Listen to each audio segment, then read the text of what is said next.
Here's the big challenge of life. You can have more than you've got because you can become more than you are. That's the challenge. And of course, the other side of the coin reads, unless you change how you are, you will always have what you got. I have found in my experience that income does not far exceed personal development. Now, sometimes income takes a lucky jump, but sure enough, unless you grow out of where it is, it'll usually come back where you are. Life has strange ways. If somebody hands you $1 million best, you become a millionaire quickly. So you get to keep the money, otherwise, sure enough, it'll disappear. Somebody once said if you took all the money in the world, divided it up equally among everybody, it would soon all be back in the same pockets. Incredible success is something you attract, not something you pursue. Success is looking for a good place to stay. So instead of going after it, you work on yourself. Personal development. See, the major question to ask on the job is not what are you getting. The major question to ask on the job is what are you becoming? The big question is not what am I getting paid here. The big question is what am I becoming here, because true happiness is not contained in what you get. Happiness is contained in what you become. So that's our major subject for tonight, personal development. Of all the assignments Mr. Schwaf gave me at age 25, this was probably the most difficult. In fact, I'm still working on this one. I think it's an unending challenge to see what you can become. Well, I'm not a theologian or a minister, and that'll be apparent, but Mr. Schwaf taught me that the Bible was a good textbook for ideas and stories and success equations, how to live the better life. I found out that was true. He also taught me that the Bible is as practical as it is spiritual. And I found out that's true. If you look at your bank account and your income and you're not happy, there's several places in the Bible to check to see what the heck's wrong, so you can make the changes. Mr. Schwaf taught me how to set goals. What a favor that was. One morning at breakfast, shortly after I met him, he said, "Jim, let me see your current list of goals and let's go over them and talk about them." That day I became a willing student to set goals, and sure enough, learning how to set goals changed my life. And I often wondered why no one had ever taught me how to set goals up until age 25. I went to high school, but if they offered it, I missed it. I went to college for a year, never heard it. I worked for Sears, really, and to my knowledge, Sears never taught it right how to set goals. So here I am, age 25, married, my family's starting. I've been to college, I'm working, and I still don't know how to set goals.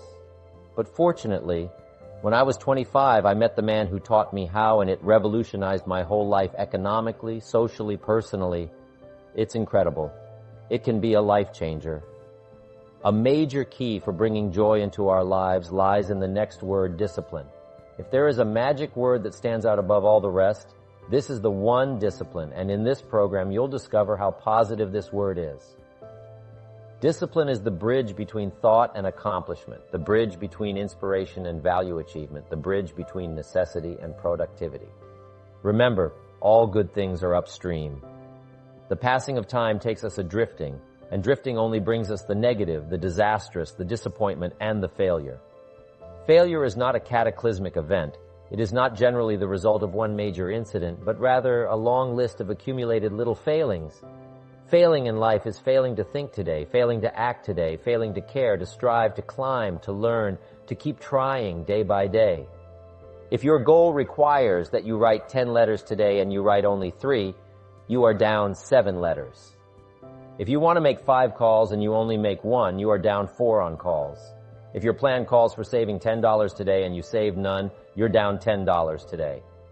Now the danger is looking at an undisciplined day and concluding that no great harm has been done. It doesn't seem like such a bad day, but add up these days to make a year, and then add up those years to make a lifetime. And perhaps you can now see how repeating today's small failures can easily turn your life into a major disaster. Disciplining yourself to fulfill your natural potential, to become all that you can be. And finally, discipline attracts opportunity. Opportunity is always looking for ambition and skill in action. Discipline taps the unlimited power of commitment, the human will in action, driven by inspiration, enticed by desire, tempered by reason, guided by intelligence, can bring you to that high and lofty place called the good life. And remember, anyone can start the process. It's not if I could, I would. It's if I would, I could. If I will, I can. So start the new process. You can begin a new habit no matter how small it is. Small isn't important. Whether or not you start and whether or not you continue are all that is important. And don't be deluded by an affirmation. Only affirm what you are truly prepared to do. Many of us delude ourselves with our words into believing that we're making changes and making progress when in fact our daily activity is taking us in the exact opposite direction of our affirmations. Why would you walk in the opposite direction of your dreams? The man dreams of wealth and walks daily towards certain financial disaster. The man wishes for happiness and thinks the thoughts and commits the acts that take him to certain despair. So to have a prosperous life, start a prosperity plan. To become wealthy, start a wealth plan. Remember, you don't have to be wealthy to have a wealth plan. A person with no means can have a rich plan. If you're ill, start a health plan. If you don't have energy, start an energy plan. If you don't feel good, start a feel-good plan.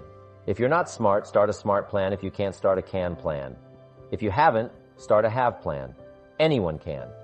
Even a bad person can start hearing good messages and reading good books. Recognize that the start of the better life, the happy life, the wealthy life is today. This is exciting. Both the process and the result can begin today.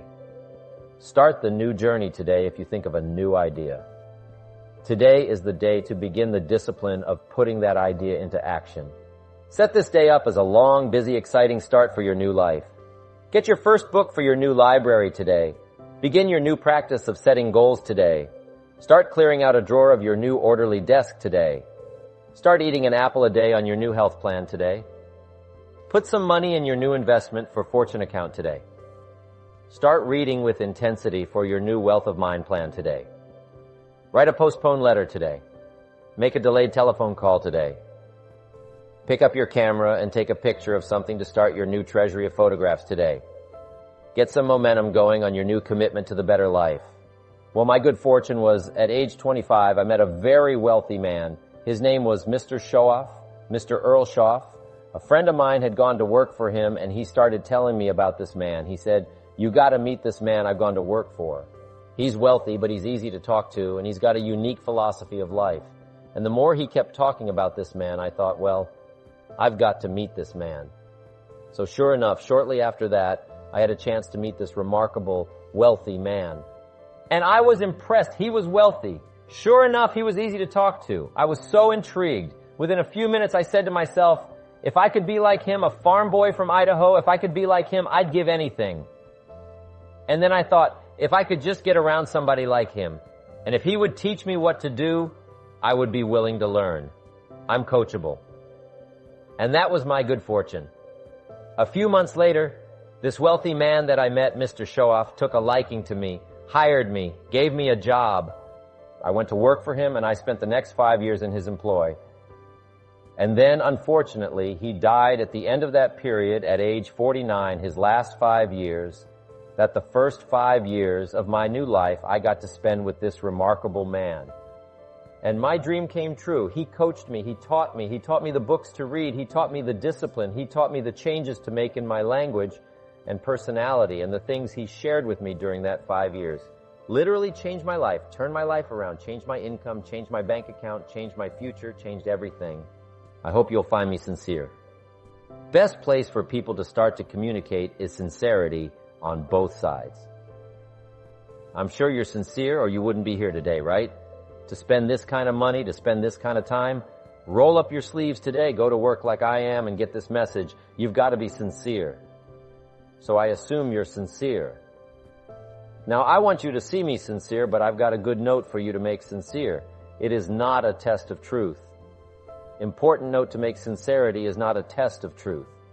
We must not make the mistake of saying he must be right. He's so sincere. That would be a mistake. And here's why. It's possible to be sincerely wrong. So we don't mistake sincerity for truth, right? Sincerity is only a test of sincerity. Truth has to yet be tested by truth, okay? But hopefully you will find me sincere and truthful. Next, a combination of things: ideas plus inspiration. Ideas plus inspiration ideas, business ideas and social ideas and personal ideas. We all need ideas, right? How to have a good day. Ideas how to have a good year. Ideas how to have your best year ever. Ideas, good health ideas, personal relationship ideas, how to deal with your family ideas, sales management ideas, financial freedom for the future ideas. We all need good ideas. So today I hope you gather up my notes and buy what you can remember. A lot of ideas. I want to share as many with you as I possibly can, and the time constraints we have today is going to go very rapidly. I used to think a day like this was a long day, found out it's a pretty short day, but I'm going to go as fast as I can, share with you as many ideas as I possibly can. And here's why ideas can be life-changing. And sometimes all you need is just one more in a series of good ideas. It's like dialing the numbers into the lock, right? You got 5 or 6 numbers dialed into the lock. The lock still won't come open, but you don't need 5 or 6 more numbers. Maybe you just need one more. And maybe a seminar like this could do it. Sermon could do it. The lyrics from a song could do it. The dialogue from the movie could do it. Conversation with a friend might do it. That one last piece you need number, dial it into the lock. That's it. The lock comes open. There's the door for you to walk through. And maybe this seminar today could furnish that for you. One more idea. I know you've come with a lot already. Sometimes we get the impression, I used to have that I only had this much going for me and I needed this much. Usually not true. And I'm sure not true of this audience where I find you today as well, dressed as you look today. You know, it's fine as you are sitting here today. It isn't that, you've got this much going for you and you need this much. I would assume you've got this much going for you, and maybe all you need is just a few more thoughts, ideas to furnish you some ways and means to turn your life into the dream you want it to be. So, ideas. The seminar is going to be loaded with ideas. I want you to take good notes. But here's what else I hope you'll find here today. And that is inspiration. And who knows the mystery of inspiration? Why some people are inspired and some are not. You were inspired to get here, some were not. Who knows the mystery of that? I don't know. How come you made it? The rest of them didn't make it. We don't know what that mystery is. Some people turned it down. Some people said cost too much. Some people say it's going to take too much time. Some people are too busy. Right. A lot of different excuses why some are inspired to take advantage of something that comes to town. Others pass it up. We don't know the mystery to that. Here's what I call it. Mysteries of the mind. And I just leave it at that. Some things I don't try to figure out. I take the simple approach now, right? Some people do, and some people don't. I mean, that's about as profound as my philosophy is. Some buy and some don't buy. Some go forward and some don't. Some change and some don't. And if you've been around for a while, you can usually work out the numbers right out of 10. 3 do 7. Don't. Whatever business you're involved in, pretty soon you got this ratio going. The ones that do, the ones that don't, and you say, well, why don't the ones that don't? How come they don't? We don't know. I just leave it as a mystery. I used to try to understand all that. I just take the simple approach now. The guy says, this happens to me, this happened to me, this goes wrong for me, and all this stuff goes wrong for me. How come all this stuff happens to me? I say, I don't know, beats me. The best I've been able to figure out is those kind of things always happen to people like you. I mean, that's the best I got. I don't know, I'm an amateur on this stuff. What do I know? So just take the simple approach, right? That's how it is. Who knows? Interesting story. Says the day the Christian church was started. Now, I'm an amateur on the Bible, but best account I can remember the day the Christian church was started. A magnificent sermon was preached. Great presentation. And if you're a student of all of good communication, it was one of the classic presentations of all times. The sermon, First Day Christian Church, was started, and it said the sermon. That presentation was given to a multitude, meaning a lot of people. But it was interesting, as the account gives us the record, it says when the sermon was finished, there was a variety of reaction to the same sermon. Isn't that fascinating? I find it fascinating. It said some that heard this presentation were perplexed, and I read the presentation sounded pretty straightforward to me. Why would somebody be perplexed with a good, sincere, straightforward presentation? Best answer I've got. They are the perplexed. I mean, you know what other explanation isn't? It doesn't matter who is preaching. It said some that heard this presentation mocked and laughed, made fun of the presentation. I thought, hey, this looks pretty sincere to me. If you give a sincere, honest presentation, why would somebody mock and laugh? Easy explanation. They are the mockers. And the laugh was, what else would you expect them to do, right? I used to try to straighten all that out, say, well, they shouldn't do that. I don't do that anymore. I've got peace of mind now, like a baby. I try to straighten all this stuff out. I used to be so naive. I used to say, well, liars shouldn't lie. Say, how naive can you be? Of course, they're supposed to lie. That's why we call them liars. They lie. Lie? Why don't straighten this stuff out anymore? Anyway, it said some that heard this magnificent presentation didn't know what was going on. And they're usually easy to spot. They're usually saying what's going on, right? I mean, they don't know what's going on. But interesting, right? A variety of reaction to the same sincere, honest presentation. Now, it also says in wrapping it up, some that heard the presentation believed, and I think that through the speaker was looking for the believers. Interesting. Now, it said the number of believers was about 3,000, so pretty good. First day, 3,000. I've had some first days, I never had 3,000, but anyway, 3,000 were believers, and that's the speaker was looking for the believers out of this multitude. And that's about as close as we can come to understanding the mystery. Some believe, and some mock, and some laugh, and some are perplexed, and some don't know what's going on. And you just have to leave it that way. Why? Because that's the way it's going to be. The way to be brilliant is to find out how it's going to be and then say, here's how it should be. I mean, that's how you become brilliant. So anyway, who knows the mystery? I call it mysteries of the mind. We don't understand, but I don't try to change it anymore on this particular story. As far as we know, they didn't have classes after the presentation to try to perplex the perplexed. I mean, as far as we know, they left them perplexed. They left the mockers mocking. They let the laughter laugh. I mean, they didn't come back and try to straighten all this out. You say, well, how can you build a church? Well, make another presentation. You'll get some believers and some monsters and some laughers and some who don't know what's going on. So that's about the best we can do so. But I'm glad I've got the believers here today. You believed enough to shell out your cash and part with your time and some of your effort and energy, and I appreciate that. So hopefully you'll find some inspiration here today.